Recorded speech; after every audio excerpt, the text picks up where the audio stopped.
Hi everyone, कैसे हैं आप सब लोग। आशा करती हूँ कि आप सब लोग बहुत बढ़िया होंगे। आज हम वापस से जो है ट्रिग्नोमेट्रिक फंक्शन की तरफ आ चुके हैं। तो लास्ट टाइम हमने जो है ट्रिग्नोमेट्रिक फंक्शन के साइन देखे थे कि अलग अलग क्वाड्रेंट में ट्रिग्नोमेट्रिक फंक्शन के कैसे साइन होते हैं। इसका हमने शॉर्टकट भी देखा था, add sugar to coffee. Add यानी क्या कि यहाँ पे सारे ट्रिग्नोमेट्रिक फंक्शन पॉजिटिव होते हैं, यहाँ पे साइन और इसका उल्टा कोसेक पॉजिटिव होते हैं, इसमें टैन कॉट पॉजिटिव होते हैं, इसमें कॉस सेक पॉजिटिव होते हैं। बाकी जो भी लिखा गया है इनको छोड़कर बाकी नेगेटिव होते हैं। ओके, ये चीज़ देखी थी हमने। फिर उसके बाद हमने ये देखा कि ट्रिग्नोमेट्रिक फंक्शन का रेंज और डोमेन क्या होता है। तो sine cos tan cosec sec cot, इन सब का डोमेन रेंज हमने देख लिया है। और मैंने आपसे ये कहा था कि हम नेक्स्ट वीडियो में बात करेंगे कि इनको अब विजुअलाइज कैसे करना है ग्राफ के ज़रिए। ओके, सो आज हम देखने वाले हैं ग्राफ ऑफ ट्रिग्नोमेट्रिक फंक्शन।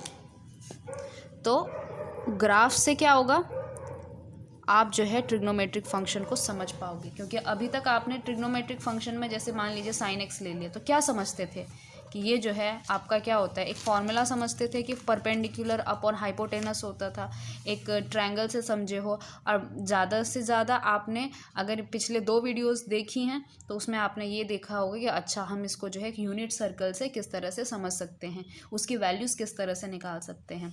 लेकिन now we are going to see the graph of trigonometric function. यहाँ से आपका डोमेन रेंज समझ में आ जाएगा। आपको ग्राफ समझ में आएगा तो आप उसका डोमेन रेंज सब बता पाओगे। ओके, तो चलिए शुरू करते हैं।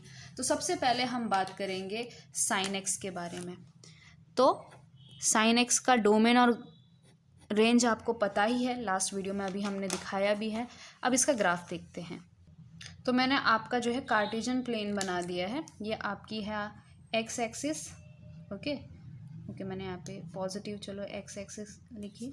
ये आपके है नेगेटिव एक्सिस, ये है आपकी पॉजिटिव वाई एक्सिस, ये है आपकी नेगेटिव वाई एक्सिस। मैंने आपको पहले भी कहा था कि यहाँ पर हम क्या लिखते हैं, यहाँ पे हमारा डोमेन होता है। ओके, यहाँ पे एक्स एक्सिस पे है हमारे डोमेन रिप्रेजेंट करती है। जब भी मैं फंक्शन का ग्राफ बना रही हूँ हमेशा ध्यान में रखिए।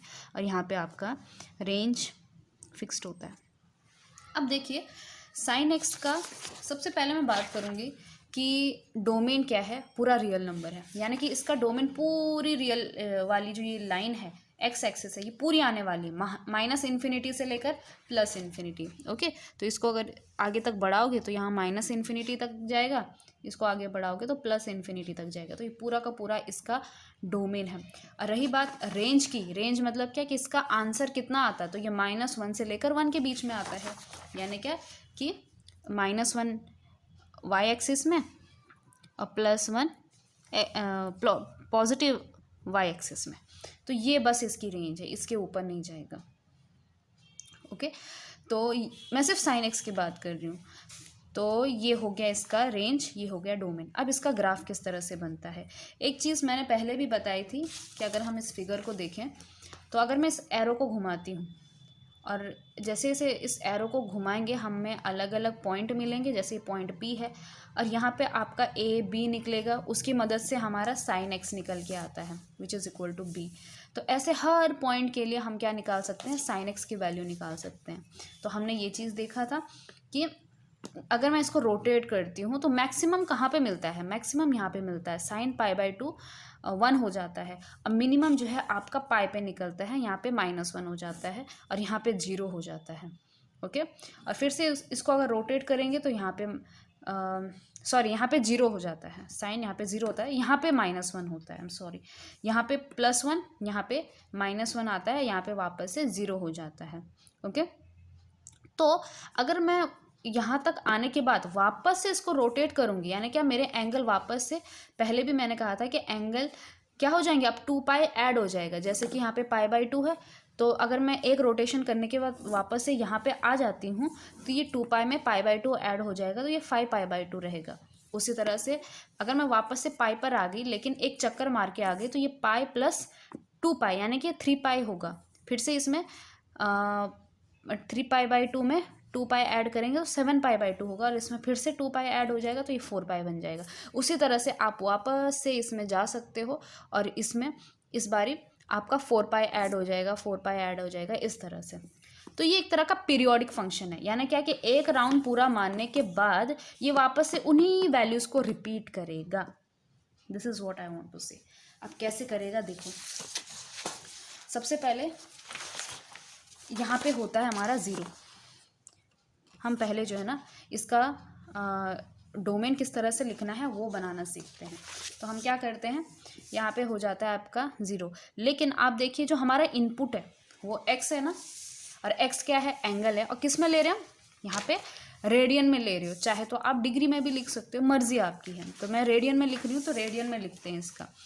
जैसे कि ये हो गया इसका π/2, ये हो गया इसका पाई, फिर क्या आ जाएगा, फिर आ जाएगा आपका 3π/2, फिर आ जाएगा आपका 2 पाई, फिर आ जाएगा आपका यहाँ पे कितना, 3π/2 के बाद कितना आ जाता है, ये 5π/2 आ जाएगा। हाँ 5 कहाँ गया वो, यहाँ पर 5π/2, फिर यहाँ पे कौन आ जाएगा 3 पाई, फिर यहाँ पे आ जाएगा 7π/2, फिर आ जाएगा आपका 7π/2, फिर आ जाएगा 4 पाई। इस तरह से चलता जाएगा, ठीक है। उसी तरह से यहाँ पर निगेटिव में आएंगे, इस साइड निगेटिव में आएंगे, यानी क्या, यहाँ पे होगा आपका -π/2, सेम यही चीज़ें, फिर होगा आपका -पाई, फिर हो जाएगा -3π/2, फिर हो जाएगा आपका -2 पाई एंड सो ऑन, इस तरह से। अब देखो सबसे पहले 0 पर बात करते हैं। तो 0 पर कितना है, ये साइन 0 होता है 0, यानी कि पहला पॉइंट यहीं पर रहेगा, ओके। उसके बाद 30 पर आ जाता है 1/2, और π/4 45 पे आता है 1/√2। आप सोचोगे कि इसको कैसे प्लॉट करें, 30 तो आप फिर भी कर सकते हो, लेकिन यहाँ कहीं 30 होगा तो यहाँ कहीं आ जाएगा, है ना। हम देखते हैं π/2 पर, तो π/2 पे कितना आता है 1, यानी कि इस पे कितना आता है 1 आता है। फिर पाई पर कितना आ जाता है 0 आ जाता है। फिर 3π/2 पे कितना आता है -1 आता है, यानी कि -1 ये रहा यहाँ पर। फिर से 2 पाई पे कितना आ जाएगा 0, फिर से 5π/2 पे कितना आ जाएगा ऊपर, यानी क्या कि अगर मैं इसको प्लॉट करूँ तो इसका ग्राफ ऐसा बनता है, ऐसे यहाँ तक गया, फिर पाई पर फिर से दोबारा 0, फिर नीचे आएगा -1, फिर जाएगा 0, फिर आएगा +1, फिर आएगा 3 पाई पर 0, फिर आएगा 7π/2 पर -1, फिर 4 पाई पर आएगा 0, फिर इस तरह से, ठीक है। तो ये साइन x, इसी तरह से यहाँ पे हो गया 0। अब आपको पता है कि sine of -x is equal to -sin x, है ना, और यहाँ पे कितना है -π/2, तो साइन ऑफ -π/2 कितना -sin π/2, यानी कितना π/2 कितना 1, तो -1 इसका आंसर आ जाएगा। तो यहाँ पे कितना आएगा -1 पर, फिर गया ये पाई पर 0, फिर +1, फिर 2 पाई पे 0, फिर -1, फिर यहाँ पे जो भी होगा 3 पाई पर 0, फिर +1, इस तरह से। तो इसका ग्राफ इस तरह से आएगा, यानी क्या कि अगर मैं इसको थोड़ा शॉर्ट पे दिखाऊं तो आप ये समझ सकते हो कि अगर ये 0 है तो इसका ग्राफ कुछ इस तरह से आता है,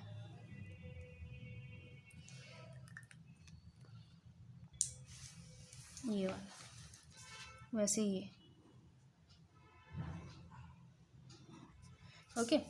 अब मैंने ज़रा सा डिज़ाइन बना दिया, लेकिन हाँ ये इस तरह का ग्राफ आता है। तो आप ये देख लीजिए कि यहाँ से लेकर यहाँ तक ये इसकी एक साइकिल है, ओके।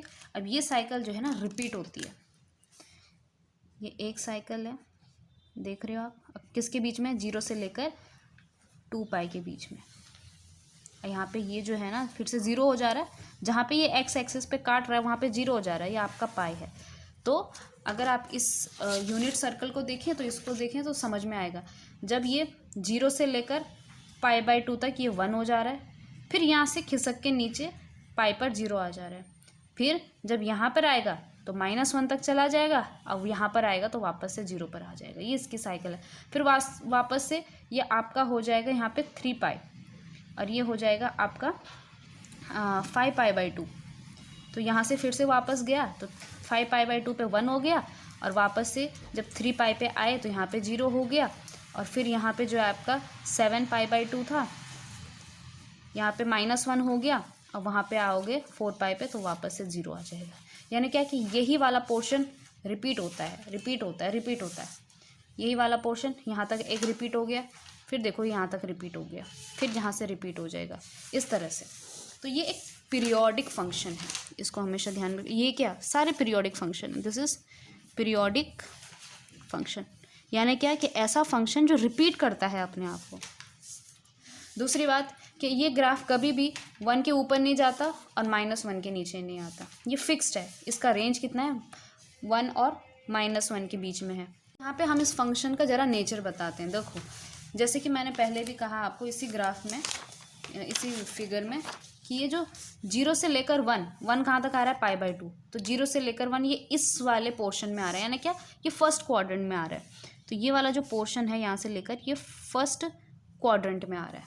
ओके, तो फर्स्ट क्वाड्रेंट में आपका क्या हो रहा है, इंक्रीज हो रहा है फंक्शन, है ना, ऊपर जा रहा है, इंक्रीजेस फ्रॉम कहाँ से, 0 से लेकर 1, 0 से 1 के बीच में इंक्रीज हो रहा है।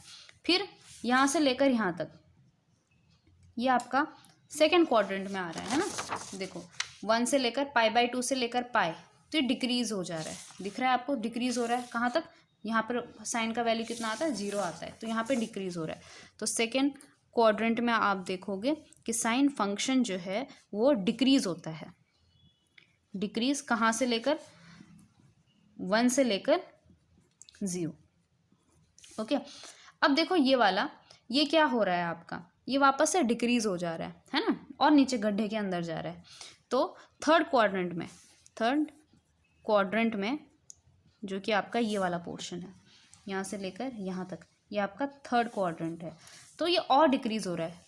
तो इसमें भी फंक्शन आपका डिक्रीज हो जा रहा है, डिक्रीज फ्रॉम 0 से लेकर और नीचे, यानी कि 0 टू यहाँ पे कितना आता है आंसर, -1।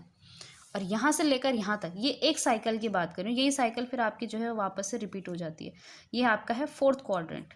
तो फोर्थ क्वाड्रेंट में क्या हो जा रहा है, आपका फंक्शन वापस से इंक्रीज हो जा रहा है,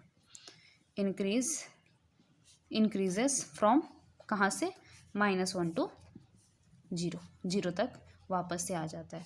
तो ये आपका फोर्थ क्वाड्रेंट कौन सा होता है, ये वाला। यहाँ पे -1 वैल्यू आती है और वापस से इंक्रीज होके 0 पर आती है ना। -1 से 0 इंक्रीज होता है, डिक्रीज नहीं होता है। तो ये आप समझ गए कि ये वाला पोर्शन फर्स्ट क्वाड्रेंट, ये वाला पोर्शन सेकेंड क्वाड्रेंट, ये थर्ड क्वाड्रेंट और ये फोर्थ क्वाड्रेंट। यहाँ पे इंक्रीज हो रहा है, डिक्रीज हो रहा है, ये भी डिक्रीज हो रहा है, क्योंकि यहाँ से लेकर यहाँ तक फर्स्ट और सेकंड, ये पूरी लाइन देखो डिक्रीज हो रही है।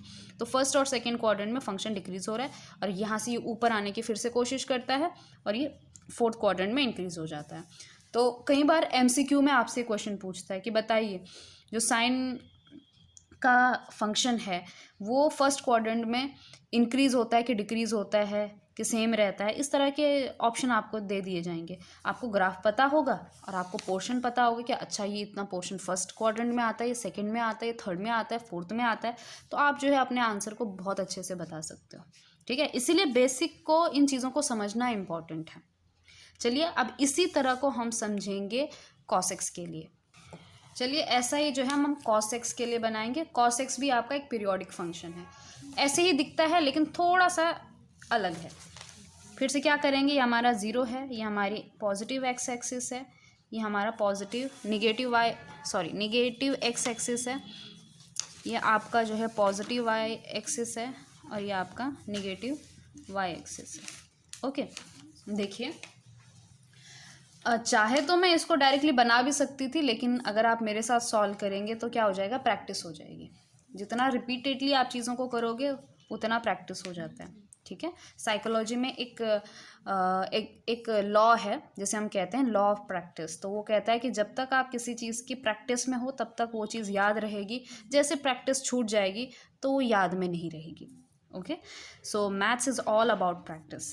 तो हम क्या करते हैं, 0 से लेकर यहाँ पे हमने बना दिया π/2, फिर यहाँ पे हमने बना दिया पाई, इस तरह से। फिर यहाँ पे कितना आ जाएगा आपका 3π/2। अब वैसे वैसे आप इमेजिन भी करोगे सर्कल को कि अच्छा 0 से लेकर पाई ऊपर गया फर्स्ट क्वाड्रेंट, π/2 से लेकर पाई सेकेंड क्वाड्रेंट में गया, पाई से लेकर 3π अच्छा थर्ड क्वाड्रेंट में गया। अब 3π/2 से 2π तक जाएंगे तो ये फोर्थ क्वाड्रेंट में चला जाएगा। फिर से ऊपर आएंगे तो ये 2π में आपको π/2 ऐड करना पड़ेगा, तो यानी क्या ये 5π/2 हो जाएगा। फिर आपका 3π आ जाएगा। इसी तरह से वापस से आप π/2 ऐड करेंगे। सभी में π/2 का डिफरेंस है हर क्वाड्रेंट में। तो अगर आपको याद नहीं रहता ये सब तो π/2 से स्टार्ट कीजिए। π/2 में वापस से π/2 ऐड कीजिए, पाई बन जाएगा। वापस से π/2 ऐड कीजिए, 3π/2 बन जाएगा। तो ये π/2 का डिफरेंस है सभी में। Then you reach at 4π। और इसी तरह से इन्फिनिटी की तरफ, इसी तरह से यहाँ पे माइनस इन्फिनिटी की तरफ। और यही चीज़ें माइनस में, -π/2 -π -3π/2 -2π -5π/2 -3π -7π/2 और -4π। और वापस से हमें ये भी पता है कि आपका जो cos x था इसका डोमेन रेंज बिल्कुल sin x जैसा ही है। इसका डोमेन भी पूरी रियल लाइन है और रेंज भी -1 से लेकर 1 तक है। तो ये 1 हो गया और ये -1 हो गया। ओके, अब देखो इसका हम चार्ट निकालते हैं। तो 0 पे देखो कॉस का वैल्यू कितना आ रहा है, 1 आ रहा है। तो 0 पर 1 आ रहा है, मतलब हमारा ग्राफ यहाँ से शुरू होगा। फिर π/2 पर देखते हैं डायरेक्टली, बीच के अपने आप आ जाएंगे। कहाँ गए, π/2 पे 0 हो जा रहा है तो π/2 पे यहाँ नीचे आ जाता है। पाई पर -1 आ जाता है तो पाई पर आता है आपका पाई पर आता है आपका -1। 3π/2 पे आता है वापस से 0 और 2π पर आता है 1। ये इसके साइकिल होती है। अब समझ में नहीं आ रहा होगा कि मैंने किया क्या है। देखो 0 पर होता है cos 1 और जितने भी π/2 3π/2 5π/2 7π/2 इस पे 0 होता है, यानी कि इस पे जो ग्राफ होगा ना वो टच करेगा एक्स एक्सिस को। तो ये ऐसा होता है, यहाँ से लेकर यहाँ तक गया, फिर नीचे आया, फिर 3π/2, फिर 2π पर कितना बोला था इसने 1, फिर 5π/2 पर 0, फिर 3π पर आपका -1, 7π/2 पर 0, 4π पर +1 और इस तरह से जाएगा ये। ठीक है, उसी तरह से निगेटिव में। अब निगेटिव में देखो क्या हो रहा है। हमने ये चीज़ देखा था कि cos of -x is equal to cos x ही होता है। तो यहाँ पे cos, अब यहाँ पे क्या है -π/2 है, तो cos of -π/2 is equal to -cos π/2, यानी क्या कितना 0 ही आएगा। तो यहाँ पे ये 0 पर गया, फिर पाई पर वही वैल्यू होगी, -π पर वही वैल्यू होगी जो पाई पर हो रही थी। यानी क्या कि पाई पर कितना आंसर आ रहा था -1, यानी क्या -1, 3π/2 पर 0, देन 2π पर 1, फिर 0, फिर -1, फिर 0। ओके, तो इस तरह का, यानी क्या यहाँ से शुरू हुआ 0 से और इस तरह से ये साइकिल चलती जाएगी। ठीक है, यानी क्या कि इस चीज़ को जो है मैं अगर थोड़ा छोटे ग्राफ में दिखाऊं आपको तो ये आ जाएगा आपका, अगर ये 0 है तो ये इस तरह से इस तरह से इस तरह से इस तरह से ये इस तरह से। ओके, तो यहाँ से आएगा, नहीं यहाँ से आएगा, ये मैंने साइन का बना दिया अभी, तो यहाँ से शुरू होगा ये इस तरह से। ओके, तो अगर आप कहोगे कि इसकी एक साइकिल कैसी है, जैसे कि साइन में ये थी यहाँ से लेकर यहाँ तक 2π तक, तो ये देखो 0 से लेकर 2π, तो ये वाला पोर्शन, ये वाला पोर्शन, अब इसका आधा पोर्शन रह गया ना, तो ये वाला पोर्शन, ये इसकी एक साइकिल है। Okay, this is your 0, this is your π/2, this is your this is pi, this is 3π/2 and this is 2π। तो 0 से लेकर 2π ये आपके क्या है, एक साइकिल है। ओके, तो ये एक साइकिल है, ये एक साइकिल है कॉस के केस में, ठीक है। और यहाँ तक अब बाकी जो हो रहा है, जो बाकी हो रहा है वो रिपीट हो रहा है, बाकी रिपीटेशन है, रिपीटेशन है। अगर मैं यहाँ पर आपके एरो को घुमाती जाऊँ तो बाकी उसका सब रिपीटेशन है। तो आपका cos x भी क्या है, एक तरह का पीरियोडिक फंक्शन है। ओके, बिल्कुल साइन जैसा है, लेकिन साइन जो है 0 पर होता है 0 और cos जो है वो 1 से शुरू हो जाता है, क्योंकि cos 0 पर होता है 1। बस आपने यही चीज़ ध्यान में रखनी है कि ये यहाँ से शुरू होता है और ये ऊपर से शुरू होता है, ऊपर से नीचे की तरफ आता है, ये नीचे से लेकर ऊपर की तरफ जाता है। ओके, अब वही बात वापस से कि फर्स्ट क्वाड्रेंट में क्या है, सेकेंड क्वाड्रेंट में क्या है, थर्ड में क्या है, फोर्थ में क्या है। तो इसी तरह से हम पोर्शन को वापस से बांटेंगे। इस केस में देखो कि 0 से लेकर π/2, 0 से लेकर π/2 ये हो गया आपका फर्स्ट क्वाड्रेंट, π/2 से लेकर पाई ये हो गया आपका सेकेंड क्वाड्रेंट, पाई से लेकर 3π/2 थर्ड क्वाड्रेंट, और 3π/2 से लेकर 2π तक फोर्थ क्वाड्रेंट। ओके, दोनों में आप फ़र्क भी करते रहो वैसे वैसे। तो देखिए फर्स्ट क्वाड्रेंट की बात करते हैं। पहला क्वाड्रेंट में क्या हो रहा है, नीचे की तरफ जा रहा है, मतलब क्या, फंक्शन आपका डिक्रीज हो जा रहा है। Okay, so here cos x decreases, तो डिक्रीजेस फ्रॉम 1 से लेकर 0 तक। Okay, 1 to 0। देन π/2 से लेकर सेकेंड क्वाड्रेंट, सेकेंड क्वाड्रेंट ये भी क्या हो रहा है, डिक्रीज हो रहा है, डिक्रीजेस फ्रॉम 0 से लेकर -1, 0 से लेकर -1। ओके, अब यहाँ से लेकर यहाँ तक देखो तो थर्ड क्वाड्रेंट, थर्ड क्वाड्रेंट में क्या हो रहा है, इंक्रीज हो रहा है, तो increases from -1 to 0। And then fourth quadrant, fourth quadrant में क्या होता है, यहाँ पे भी इंक्रीज हो रहा है, कहाँ से, 0 से लेकर +1, इंक्रीजेस 0 to +1। तो इस तरह से आपका कॉस का ग्राफ आ गया। ओके, अब मैं ये बार बार एक्सप्लेन नहीं करूँगी, क्योंकि अगर आप साइन में समझ गए हैं तो कॉस भी आप समझ जाओगे। अब tan x की बात करते हैं। तो जैसे कि हमने कहा था tan x अब इंटरेस्टिंग आ रहा है, क्योंकि यहाँ पर आपका जो डोमेन है वो सारे रियल नंबर हैं, लेकिन जो π/2 का मल्टीपल है और मल्टीपल ऑफ π/2, इस पर आपका फंक्शन डिफाइंड नहीं है। ओके, तो वो वाले पॉइंट्स हमने हटा देने हैं। जैसे कि आपका हो गया π/2 हो गया, 3π/2 हो गया, 5π/2, 7π/2, ये जितने भी हैं इनको हटा देने हैं, वैसे ही माइनस में। तो इनके ऊपर मैं एक डॉटेड लाइन बनाती हूँ इस तरह से कि हाँ भाई, इसके ऊपर जो है ना हम फंक्शन को डिफाइन नहीं करते, फिर वैसे ही 3π/2 हो जाएगा आपका। इसके ऊपर हमारा फंक्शन डिफाइन नहीं है और ये हमारे डोमेन में भी बिलोंग नहीं करता है। ओके, तो ध्यान में रखेंगे कि π/2 और उसके और मल्टीपल्स हमारे डोमेन में नहीं है। ओके, अब बात करते हैं कि इसका ग्राफ कैसे बनेगा। तो पहले इसका रेंज देख लो। रेंज इसकी है पूरी की पूरी रियल लाइन, इसीलिए आपने थोड़ा नोटिस किया होगा कि मैंने वाई एक्सिस इस केस में बहुत बड़ा बनाया है। ओके, क्योंकि ये पूरा का पूरा जो वाई एक्सिस है आपका +∞ से लेकर ये डॉट डॉट डॉट नीचे -∞ तक, ये पूरा tan x का रेंज है। Very interesting. ओके, तो अब इसका जो है हम ग्राफ बनाते हैं। तो देखो tan 0 पर कितना होता है, 1 होता है। ओके, तो 0 पर हो जाता है ये 1।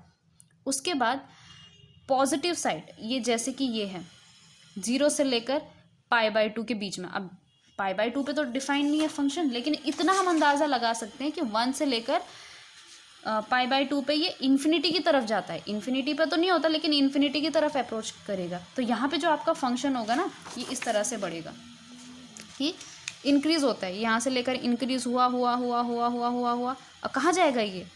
अब इस पर तो फंक्शन डिफाइन नहीं है, तो इसके ऊपर तो ग्राफ जाएगा नहीं, लेकिन इसके करीब रहेगा। और कहाँ अप्रोच करेगा, तो कहाँ अप्रोच करेगा, ये इन्फिनिटी तक अप्रोच करेगा। ठीक है, तो ये मत सोचना कि ये ग्राफ यहीं तक है, ये ग्राफ जो है ऊपर तक जाता है। उसी तरह से हमें ये भी पता है कि निगेटिव में अब यहाँ से क्या जा रहा है, ये निगेटिव आ जा रहा है। ठीक है, मतलब -π/2 ये निगेटिव वाले पोर्शन में आपका फंक्शन डिक्रीज हो जाता है। ओके, क्योंकि देखिए 0 से लेकर -π/2 ये आ जाएगा आपका किस में, फोर्थ क्वाड्रेंट में। ध्यान रखिए कि फोर्थ क्वाड्रेंट में आपका क्या हो जाता है, tan हो जाता है निगेटिव, तो यहाँ से आएगा ये निगेटिव में। तो ये इसी तरह से आता है आता है आता है आता है और इन्फिनिटी की तरफ जाता है ये। अब आप कहोगे कि क्या इसका कोई एंड है, इसका एंड ही नहीं है, क्योंकि रियल नंबर का कोई एंड नहीं है, तो ये बस जा रहा है जा रहा है जा रहा है जा रहा है जा रहा है। ओके, तो ये एक हो गया। अब π/2 पे ये ब्रेक हो गया। अब वापस से हम, क्योंकि π/2 तो हमारे डोमेन में है नहीं, अब इसके आगे से वापस से बात करेंगे हम।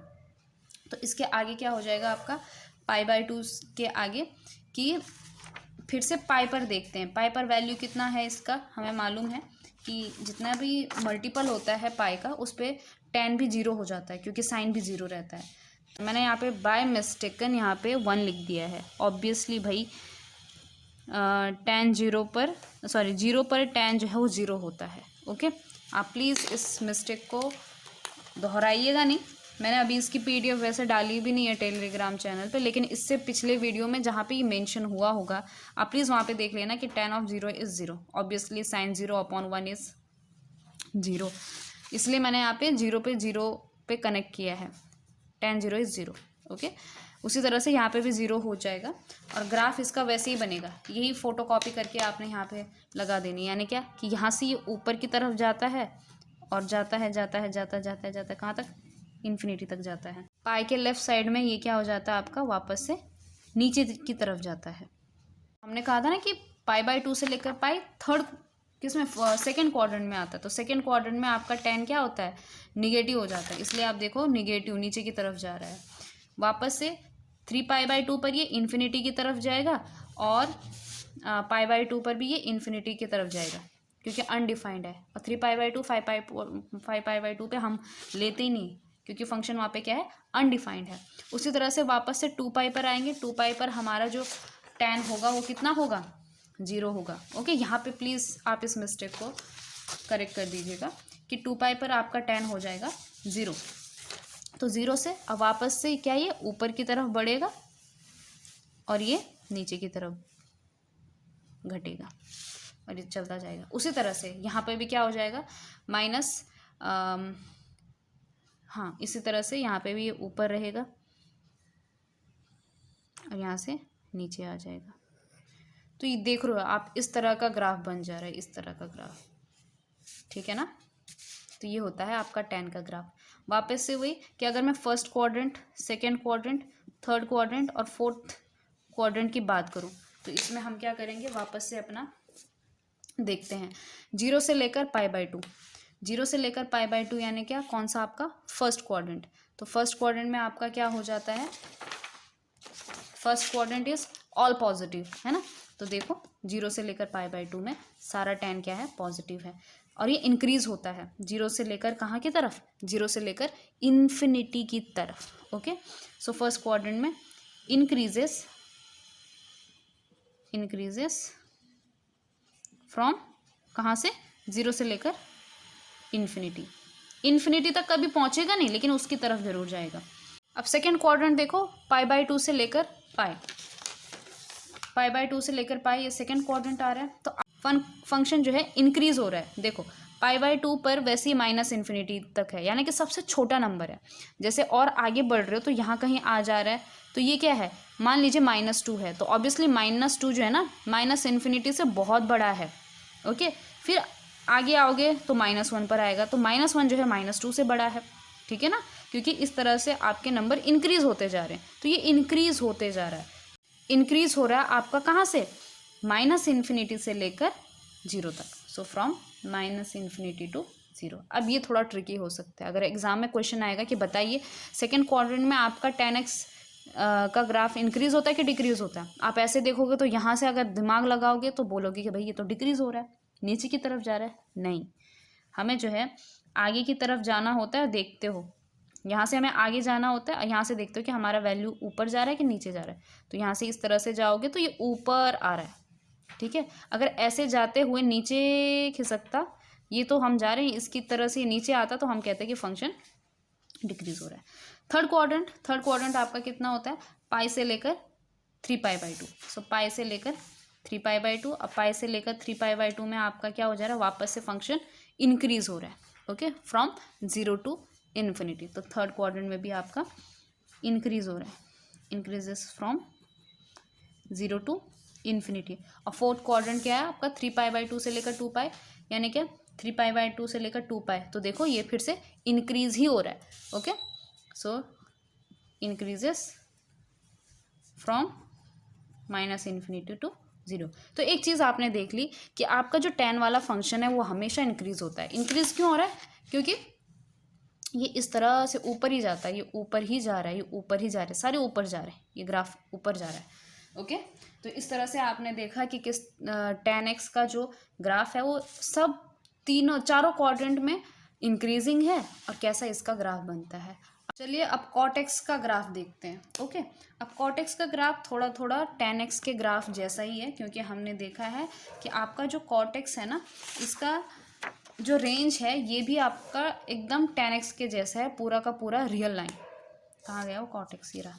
तो -∞ से लेकर इन्फिनिटी, लेकिन इसके डोमेन में nπ जो है उनको निकाला गया है, क्योंकि पाई पर cot x क्या हो जाता है, इन्फिनिटी हो जाता है।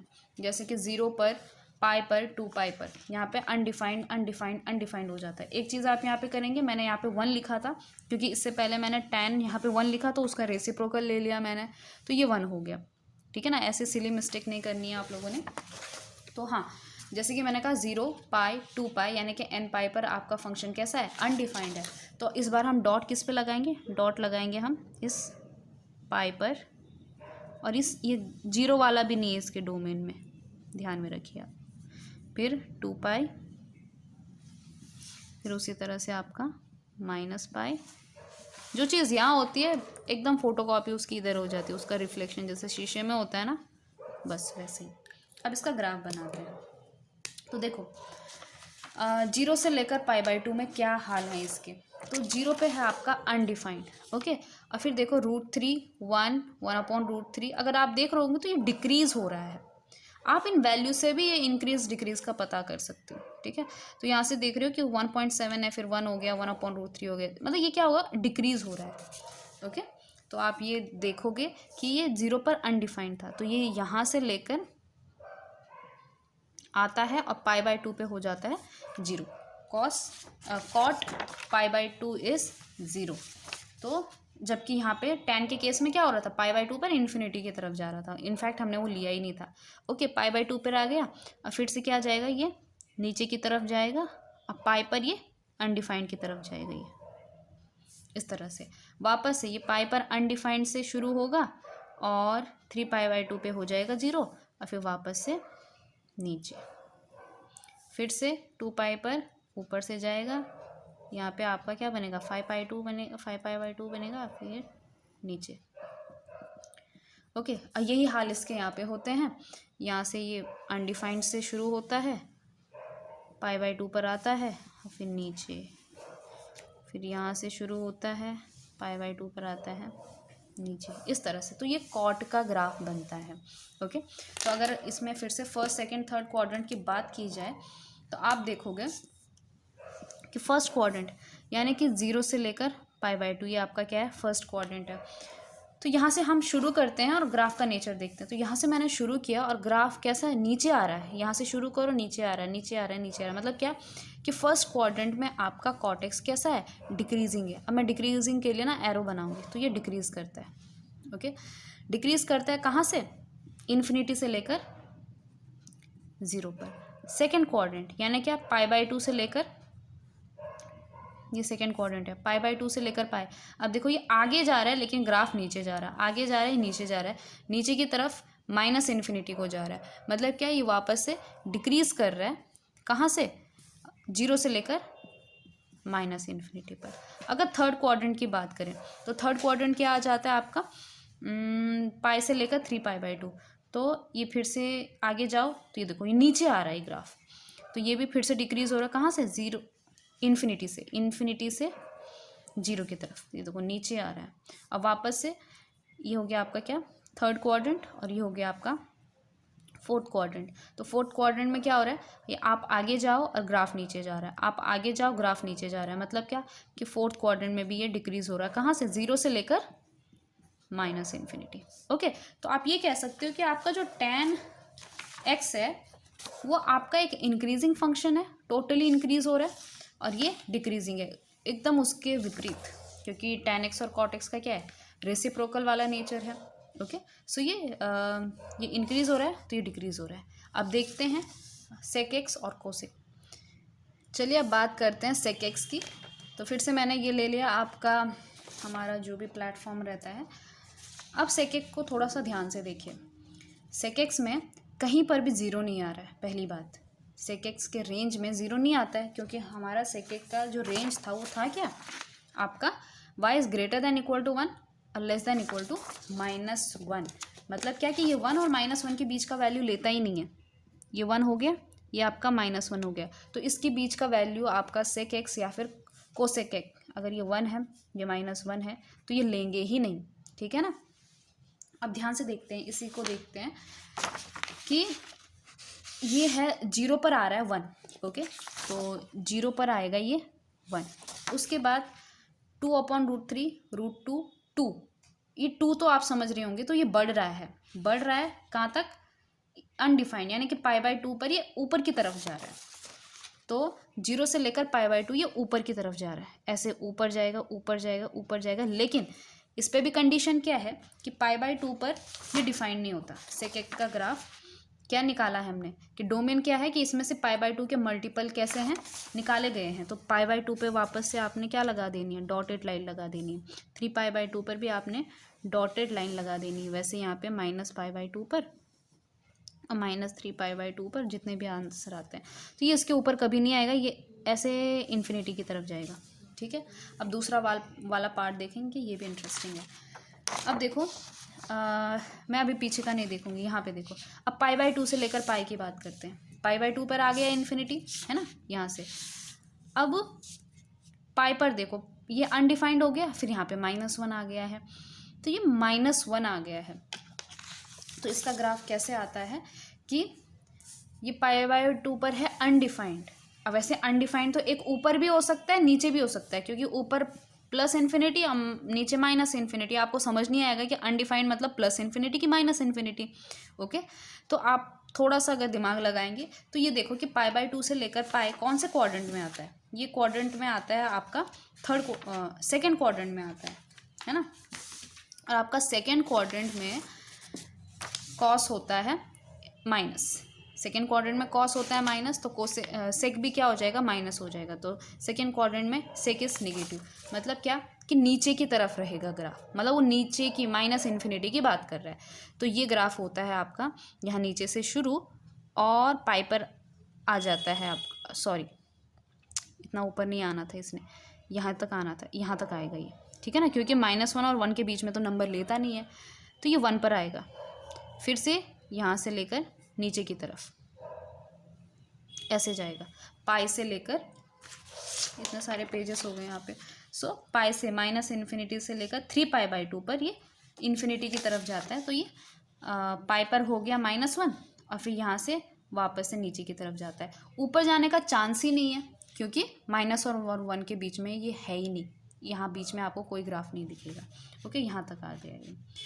फिर से वापस से अगर आप इसको देखोगे 3π/2 से लेकर 2π, अनडिफाइंड से लेकर 1 तक जा रहा है ये। ओके, तो वापस से ये है 1, तो 3π/2 से, क्योंकि अब ये कौन से क्वाड्रेंट में आ गया, आपका फोर्थ क्वाड्रेंट में आ गया, है ना। अब फोर्थ क्वाड्रेंट में क्या होता है आपका, कॉफ़ी यानी कि कॉस यानी कि सेक, तो फोर्थ क्वाड्रेंट में ये पॉजिटिव रहता है। सो ये पॉजिटिव रहेगा, अब वापस से यहाँ से ऊपर चला जाएगा लौट कर। तो देखो, क्योंकि 1 और -1 के बीच का ये वैल्यू कुछ नहीं लेगा, ये देखो खाली, अगर मैं इसको छुपा दूँ इसके ग्राफ को तो बीच में कुछ भी नहीं है, तो ये इस तरह का ग्राफ बनेगा। वैसे ही यहाँ से ये अगर मैं अब इसको पूरा कर देती हूँ ये होगा, और वैसे यहाँ से भी इसको अगर पूरा करें तो ये होगा। बस ध्यान रखना है कि -1 के ऊपर ना जाए। फिर से अगर आप ऐसे देखोगे तो 0 पर 1 है ना, तो 0 पर 1 हो जाएगा ये, ऐसे ऐसे ऐसे, फिर यहाँ से इस तरह का, तो ये बन जाता है सेक का। ऐसे ही हम जो है कोसेक का भी बना सकते हैं। अब कोसेक्स की भी ऐसी ही कहानी है, ऐसे ही इसका ग्राफ बनता है लेकिन थोड़ा सा अलग होता है। कोसेक का भी यही है कि ये जो है 1 और -1 के बीच का वैल्यू नहीं लेता है। यहाँ पर देखिए -1 और 1 के बीच का वैल्यू नहीं लेता है, उसके अलावा सब लेता है। और n पाई पर, यानी क्या कि इस बार हमारा जो डॉटेड लाइन बनेगी वो पाई के ऊपर और इसके जितने भी मल्टीपल 2 पाई के ऊपर, और प्लस आपका जो ये 0 है ना, ये भी इसमें इंक्लूड नहीं होता है। ओके, कहाँ गए open. So this 0 is also not included. अब ये दिखेगा नहीं दिखेगा, इसलिए वीडियो देखना इंपॉर्टेंट है कि कहाँ पे मैंने क्या बोला था, है ना। और फिर यहाँ पर भी -पाई पर भी आप डॉटेड लाइन बना दीजिए, उसी तरह से यहाँ पे भी आप बना दीजिए, ठीक है। हाँ, तो बात हो रही थी कि अब इसका ग्राफ कैसे, ऐसे ही झूले बनेंगे इसके अंदर, लेकिन ये है कि किसके बीच में कौन सा झूला बनेगा। यहाँ से आपने देखा कि 2 डॉटेड लाइन के बीच में बन रही है यू शेप, लेकिन ये ऊपर बनेगा नीचे बनेगा, ये आप तभी जानोगे जब आपको जो है वैल्यूज़ पता होंगे। तो देखो कहाँ गया कोसेक। कोसेक जो है 0 पर है अनडिफाइंड। ओके, ये चीज़ हम जानते हैं। अब देखो π/6 यानी 30 से π/2 की तरफ चलो, तो ये क्या हो रहा है 2√2 2/√3 1, मतलब ये डिक्रीज हो रहा है।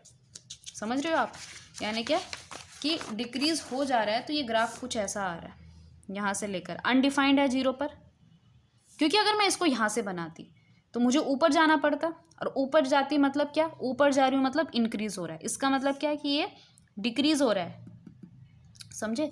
तो हमने उसमें देखा वैल्यूज़ की वैल्यूज़ डिक्रीज हो रहे हैं, तो ऑब्वियसली ऊपर से स्टार्ट हो रहा होगा। तो यहाँ से स्टार्ट हुआ हुआ हुआ हुआ हुआ कहाँ तक जाएगा, ये π/2 पे आ रहा है 1। ओके, तो π/2 पर ये 1 आ गए, इसके नीचे ग्राफ नहीं जाएगा और यहाँ से वापस से ऊपर चला जाएगा, ठीक है। अब देखो पाई से लेकर 3π/2 में, पाई पर कितना आंसर आएगा इसका, कहाँ गया सेक। पाई पर हो जाएगा अनडिफाइंड, फिर हो जाएगा 3π/2 पर -1 और फिर से अनडिफाइंड। तो पाई पर हो गया आपका अनडिफाइंड, ठीक है, और 3π/2 पर हो गया -1, यानी कि यहाँ पे आएगा। अब देखो यहाँ ऊपर से तो ये आ नहीं सकता, नीचे से ही आना पड़ेगा। ग्राफ का नेचर भी आपको पता चल गया कि यू शेप का है, तो ये ऐसा आएगा, ठीक है। तो ये चीज़ आप समझ गए होंगे कि यहाँ पे जो ग्राफ बनेगा, अब ये एक ऊपर बन गया तो एक यहाँ नीचे बनना चाहिए, ये -1 तक जाएगा, ठीक है, ये -1 पर है। और यहाँ पे जो बनेगा ऊपर की साइड बनेगा, कहाँ तक बनेगा, ये +1 तक बनेगा, ठीक है। तो ये है आपका कोसेक का ग्राफ। फिर से वही थोड़ा सा कि आपका first quadrant, second quadrant, third और फोर्थ में क्या हो जा रहा है। तो देखो 0 से लेकर π/2 कोसेक की बात करते हैं तो साफ साफ दिखाई दे रहा है कि 0 से लेकर π/2 फर्स्ट क्वाड्रेंट में ये इंक्रीज हो रहा है।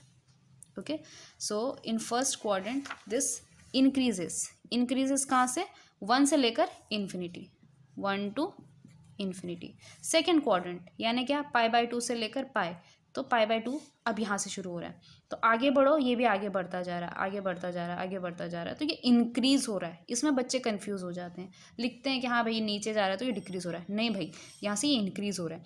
तो π/2 से लेकर पाई के बीच में भी ये क्या हो रहा है, ये इंक्रीज हो रहा है, लेकिन कहाँ से, -∞ से -1 तक।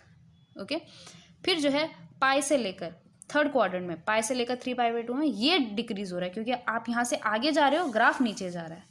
ओके, ग्राफ कैसे बना रहे हो, जैसे ये बना रहे हो तो ऊपर की तरफ बना रहे हो, तो ये इंक्रीज हो रहा है, ठीक है।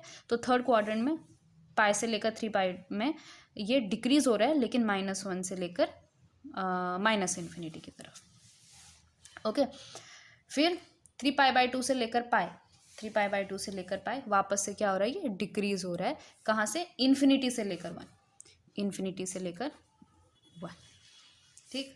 यहाँ पे भी देखते हैं first quadrant, second quadrant, third, fourth. तो फर्स्ट क्वाड्रेंट यानी क्या, 0 से लेकर पाई, दिख रहा है क्या हो रहा है, नीचे जा रहा है, मतलब डिक्रीज हो रहा है। सो ये डिक्रीजेस कहाँ से, इन्फिनिटी से लेकर 1, तो इन्फिनिटी टू 1। फिर π/2 से लेकर पाई, ये क्या हो रहा है, इंक्रीज हो रहा है। सो इट इंक्रीजेस कहाँ से, 1 से लेकर इन्फिनिटी। फिर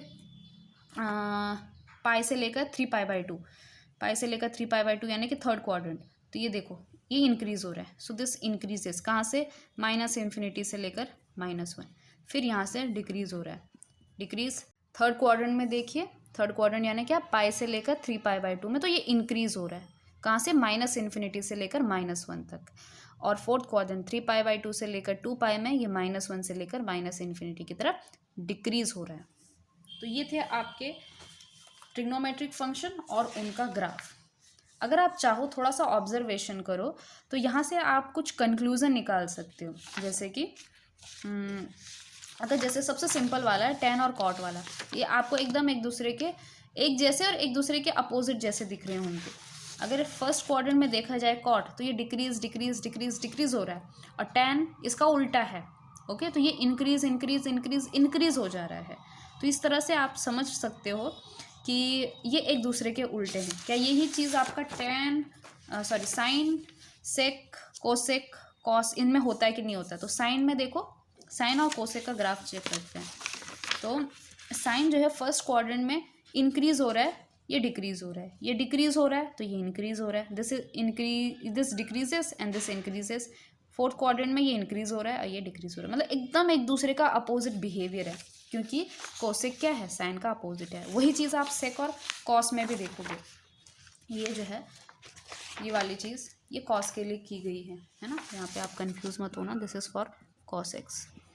तो कॉस एक्स का देखिए और सेक का देखो, ये इंक्रीज़ हो रहा है तो ये डिक्रीज़ है, ये इंक्रीज़ है, ये डिक्रीज़ है, ये डिक्रीज़ डिक्रीज़ और ये इंक्रीज़ इंक्रीज़। कहने का मतलब ये हुआ, इन ग्राफ की मदद से आप ये कह सकते हो कि साइन, कॉस, टैन को अगर आप स्टडी करो तो उसकी मदद से कॉट, सेक, कोसेक ये आप ऑलरेडी इनका नेचर कैसा है हर क्वाड्रेंट में ये आसानी से पता लगा सकते हो। अगर आपको साइन पता है, कॉस पता है, टैन पता है, तो आप बाकी तीन ट्रिग्नोमेट्रिक फंक्शन के लिए एकदम टेंशन फ्री हो जाओ। हाँ, हालांकि उनका ग्राफ पता होना चाहिए, बट फॉर एन एग्जांपल अगर आप कोई एग्ज़ाम दे रहे हो और वहाँ पे MCQ में आ गया कि बताओ फर्स्ट क्वाड्रेंट में जो है कोसेक एक्स डिक्रीज़ होता है कि इंक्रीज़ होता है। अब आपको याद तो साइन एक्स का है, कोसेक का आपको याद नहीं है, तो आप क्या कर सकते हो, साइन एक्स का लिख दो, तो ये डिक्रीज़ बता देना। ओके, और सबसे इम्पॉर्टेंट ये है कि आप इन चीज़ों को बहुत अच्छे से समझो, क्योंकि समझने से बहुत फ़ायदा मिलता है। अगर चीज़ों को समझोगे तो क्वेश्चन सॉल्व करना आसान हो जाता है।